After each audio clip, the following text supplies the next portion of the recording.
Today is definitely going to be the day the Evo IX is up and running. I'm pretty sure that starter isn't even going to come in today, but I don't really care. I'm going to throw the car together, and if we have to pull the turbo later on to swap the starter, which we probably won't have to, it'll be a little bit more difficult to swap the starter. I don't really care. I just want this car up and running today because it's a nice day, and I'm excited to get this thing on the road. Bam. We honestly do not have that much stuff left to install in the car. We have the exhaust manifold, the turbo, intake, CV axles, engine oil, transmission oil, transfer case is already full, radiator, coolant, and we should be able to fire it up. That would be ideal.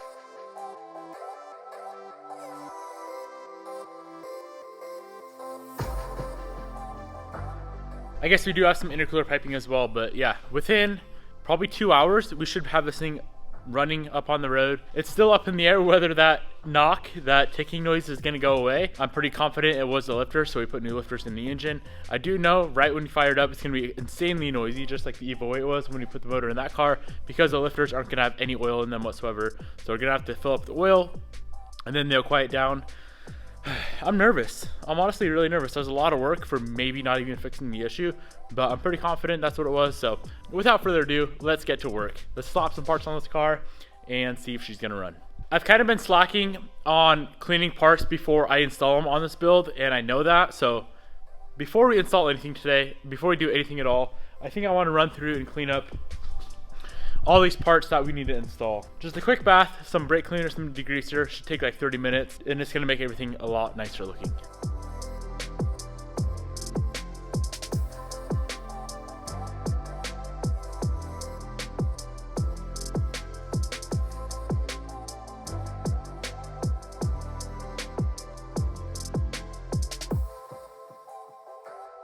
All right, much better. The first thing we're gonna do right now is install the accessory belt with the tensioner. A quick little tip on this tensioner.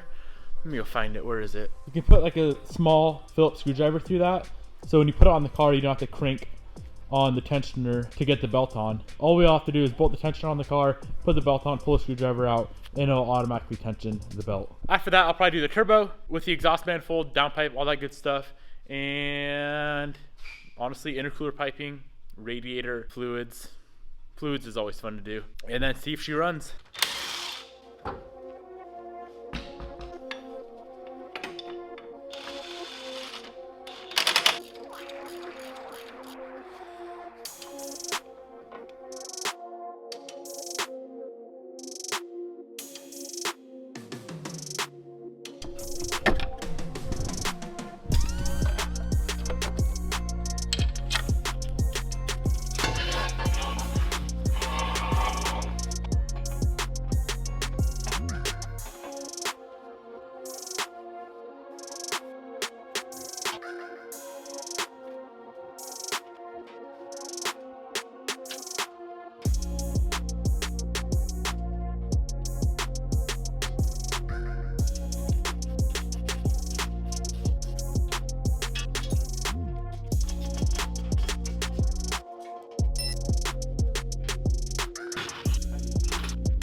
All right, so this is where we are at with the engine bay right now. What I think I want to do next is all the fluids. But in order to do the fluids, we need to put the CV axle stub in, and I'm gonna throw the CV axles on at the same time. If we fill the tranny right now, it's all gonna leak out of the CV axle stub hole. So let's get that stub in, get the axles on, fill the tranny, fill the engine, throw the intake on, lower intercooler pipe on, some water, radiator hoses, and we are ready. Battery, and we're ready to start.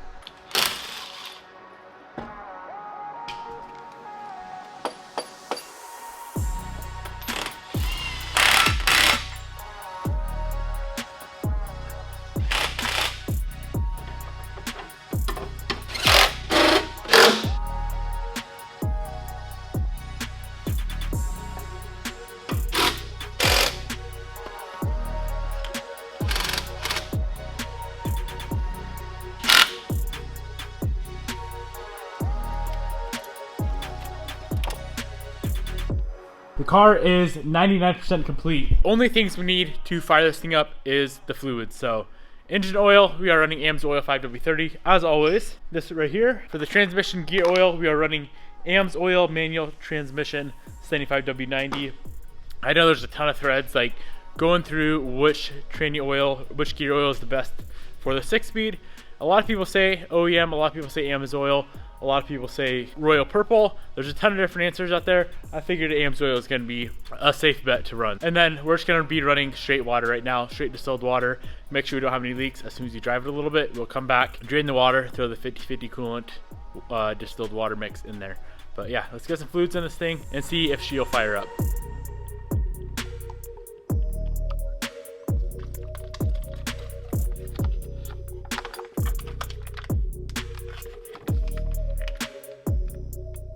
All right, we got all the fluids into the car. What we're gonna do now is disconnect the crank sensor and turn it over until we start seeing some oil pressure, plug in the crank sensor and see if she'll start. I'm really hoping and praying that that freaking noise is gone. Wouldn't that be amazing? Do all that work and have to pull the motor again and actually figure out what's going on? I'm 99% sure it'll be gone though. We should be good.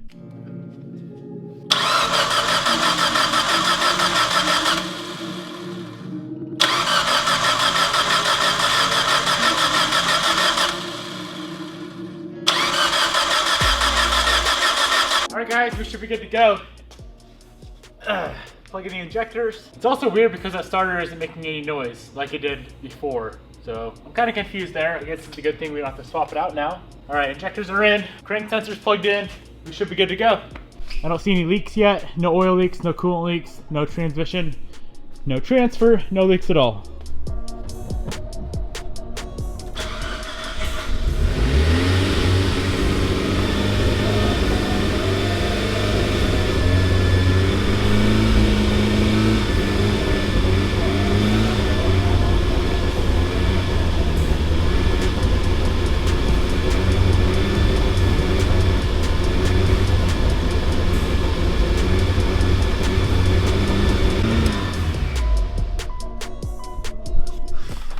That noise is definitely gone, which is a good thing, but we do have a check engine light already, so I'm gonna scan that, figure out what is going on there. Probably a sensor somewhere I forgot to plug in.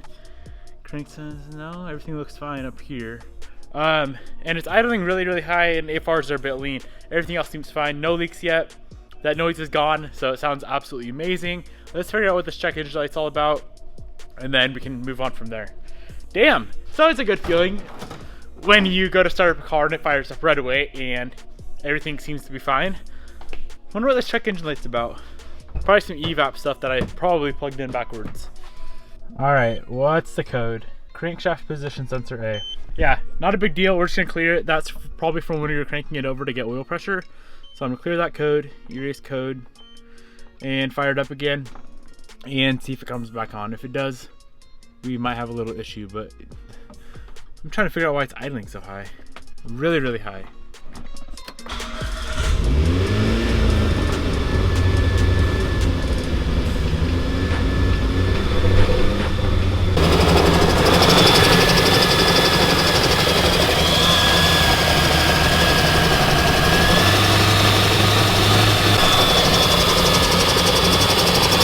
So the car car is running good, it sounds good, it's just idling really, really high, and then you hit the gas a little bit, it'll come back down and then go back up. It sounds like a really bad vacuum leak somewhere, so I'm trying to chase that down. I'm sure we'll figure it out soon, but other than that, I'm really, really happy with the sound of the engine. It sounds really, really healthy. I'm just gonna go ahead right now, right off the bat, and do a boost leak test, and that should tell us exactly where we have either a boost or vacuum leak at. All right, we got the boost leak tester on there. Let's pressurize the system and see if we can figure out any leaks whatsoever. There's got to be something somewhere, because when it's running, it's whining really bad, or like hissing or whistling. So there's got to be a leak somewhere in the system.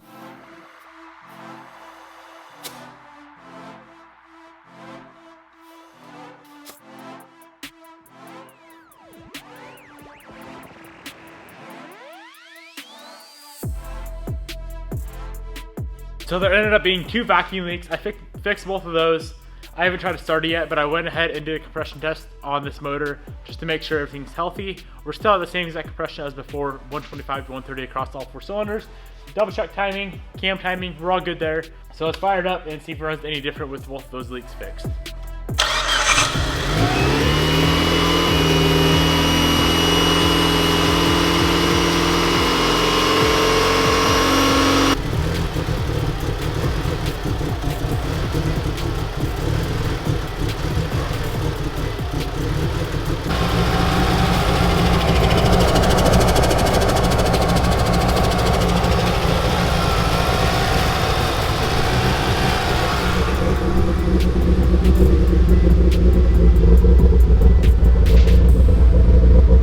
All right guys, here's what we're gonna do.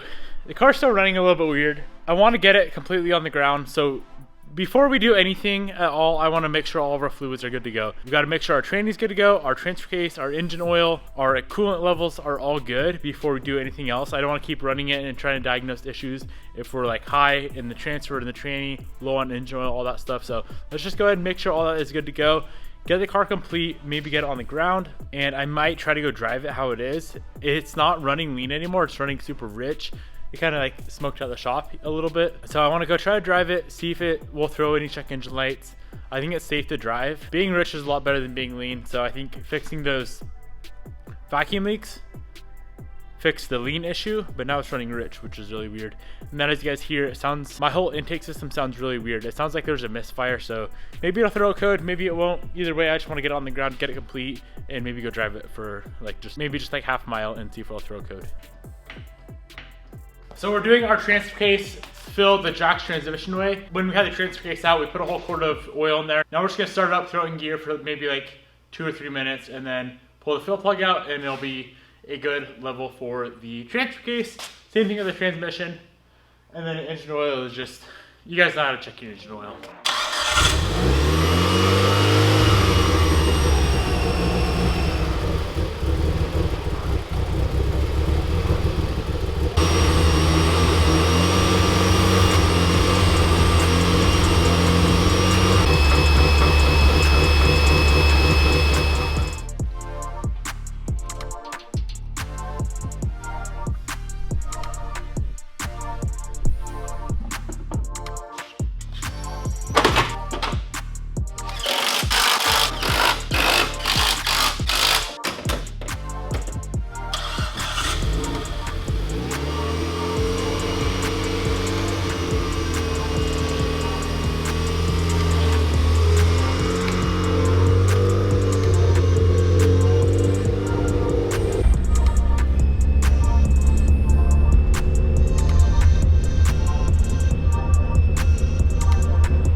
Perfect. All right, we figured it out. That whistling noise that you guys heard was my intake manifold. One of the bolts was pretty damn loose, and I did the good old brake cleaner trick. I scored a brake cleaner on the intake manifold where the gasket sits, and it made the RPMs go up, so it means it was leaking, so I tightened all the bolts. We're good to go now. AFRs are spot on. It's still idling a little bit high because the engine's still cold, but As you can see, AFRs are spot on. This thing's running absolutely amazing. As you can hear, no weird knocking, no ticking, no nothing, no weird noises whatsoever with the engine. I'm probably spitting right now because I'm so freaking excited that this thing is running good. I'm gonna throw some headlights on the car. Might throw the bumper on, probably not. Let's just throw headlights on the car, go for a drive, see how it runs, and see how the new tranny feels as well. We gotta make sure the tranny's good, make sure the new clutch is good to go. Yeah, this thing's running absolutely amazing. I could not be more freaking excited right now, boys. This is sick.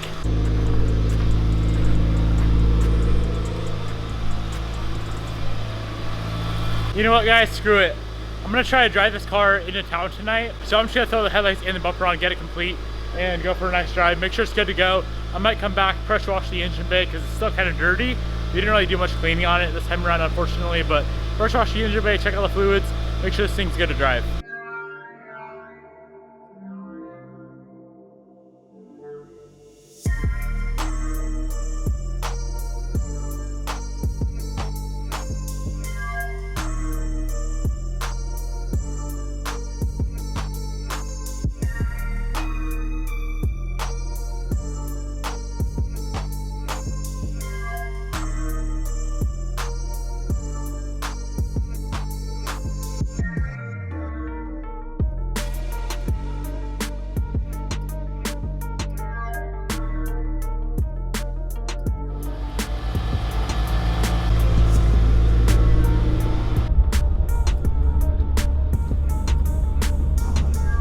All right, what the hell? This build went way too freaking smooth. Not like literally no hiccups whatsoever. Loose intake manifold, that was very, very easy to fix. Took a few minutes to figure out. Other than that, we're good to go. This thing's running absolutely amazing. No weird noises. I haven't tried the tranny in 6th gear yet, but oh my God, it runs so good. All right, let me put a seatbelt on. Vlogging and driving no seatbelt, kind of a no bueno. Vlogging and driving's good if you got a seatbelt on though.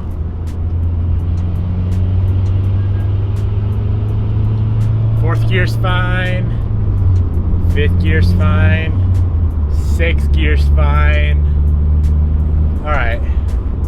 This thing's been idling for a while. It's pretty warm. Let's see how fast this thing is.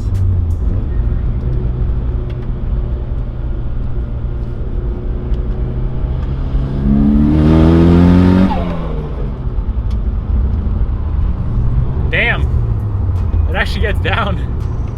It runs really lean. Wide open throttle though, so I don't know if they changed a bunch of things after it was tuned to English. I know it made 380 wheel horsepower English, but I just saw like 14.3 AFRs.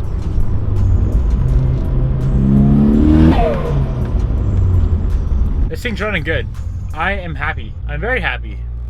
I'm gonna head back to the shop and check it over. I think we are good to go, guys. All we have to do is just swap out that water in the radiator for some coolant, for some antifreeze. Other than that, we should be good to go. I am gonna jack it up real quick, make sure we don't have any sort of leaks whatsoever. Looking on the floor though, I don't think we have any leaks. Damn, this build went way too smooth. I'm freaking happy.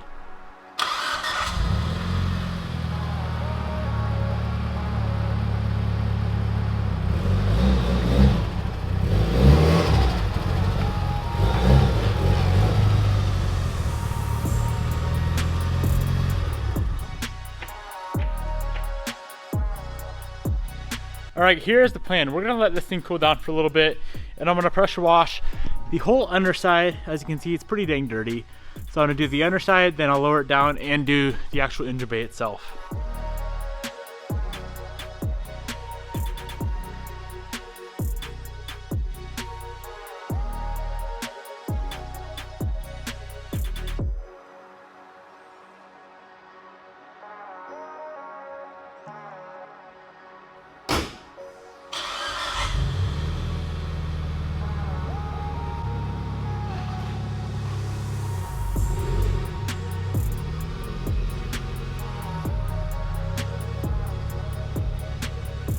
We got it all cleaned up, got antifreeze in the radiator. We're all good to go. I may end out this video right here. I may pick it back up in the morning. If I don't pick it back up in the morning, thank you guys so much for watching this episode. best episode of this car yet. The best episode is always getting the car running and driving. We got some really exciting plans for tomorrow with this car. Oh shit, it is cold. Oh, so it gets so freaking cold here at night. Yeah, I'll probably see you guys in the morning, but if I don't, thank you guys so much for watching. Drop a comment down below. Let me know what you think of the Evo 9 and its running condition. Peace out.